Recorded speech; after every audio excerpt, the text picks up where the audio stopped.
military campaign of Titus Flavius was written by his historian Flavius Josephus. Get the online versions of both the Gospels and of Whiston's translation of Josephus so that you can actually go step by step. You can repeat every single connection that I am making here, and you will be able to see for yourself this amazing relationship between Josephus and the Gospel, so that you can see that these very unusual events are occurring in both stories, and they're occurring in the same sequence. It begins at the same location for both of these individuals, the Sea of Galilee.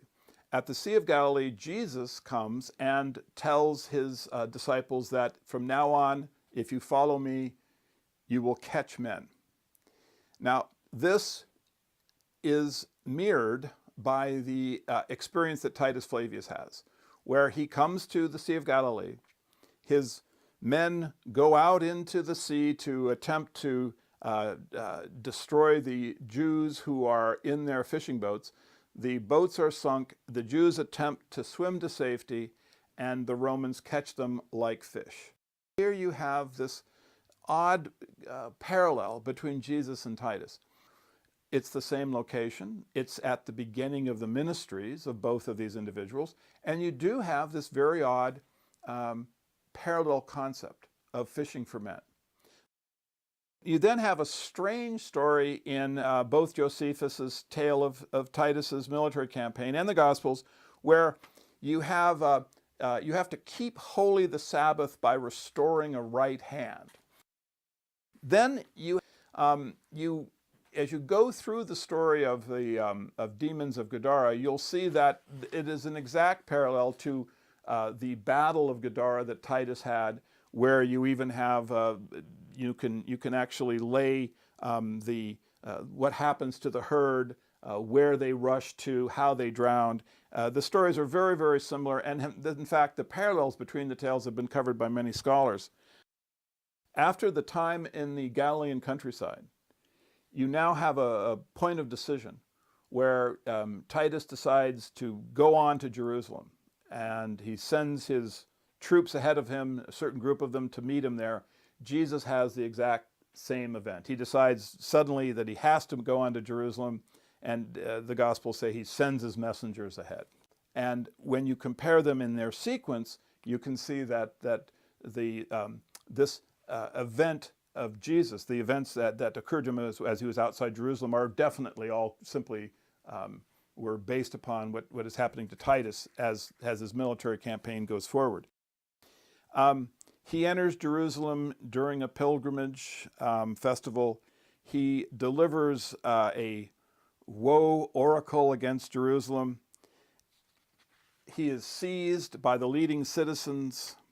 Both Jesuses are beaten and later scourged. Neither one of them answers a direct question during the interrogation. They are both taken to the Roman procurator. They're called madmen, and the word is the same. It's a special Greek word. Both of them are referred to as madmen using this word. Both Jesuses prophesize their own death, and then both of them die. So you can see that this is very suspicious. Some author is creating this character, Jesus Christ, in the Gospel, and is using characters from Josephus to build him up. Josephus wrote that the sedition had been divided into 3 factions, was now reduced to 2.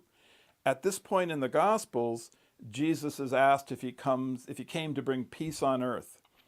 And he states, not at all, rather division. From now on, 5 in one house will be divided, 3 against 2 and 2 against 3. So now Jesus wondering, what is the best way to build a tower? But then if you look into Josephus, you'll see that, in fact, Titus is looking at that exact point for the best place to build a tower. Now, Jesus mentions the sending of a delegation to find peace.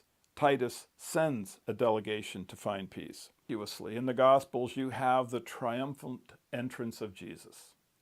The the people cry out, the Son is come.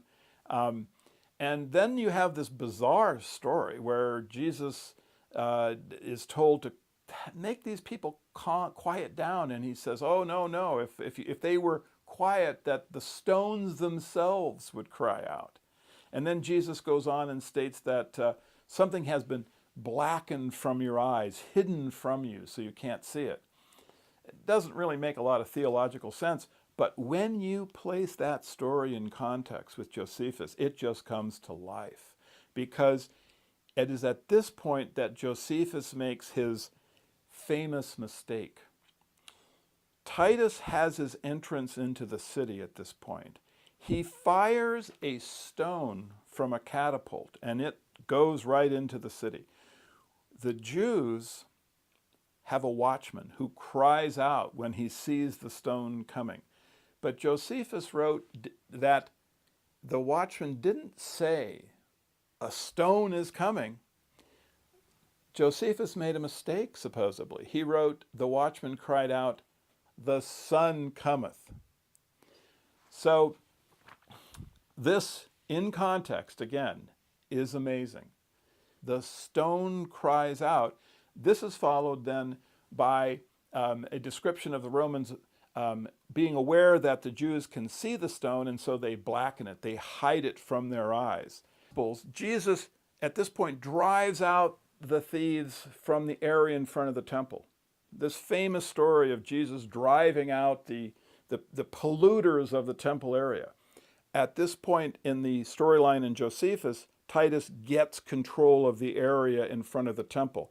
And he refers to the group that he's driving out with the same Greek word, which indicates that they are robbers or thieves, the same word that Jesus used to describe them.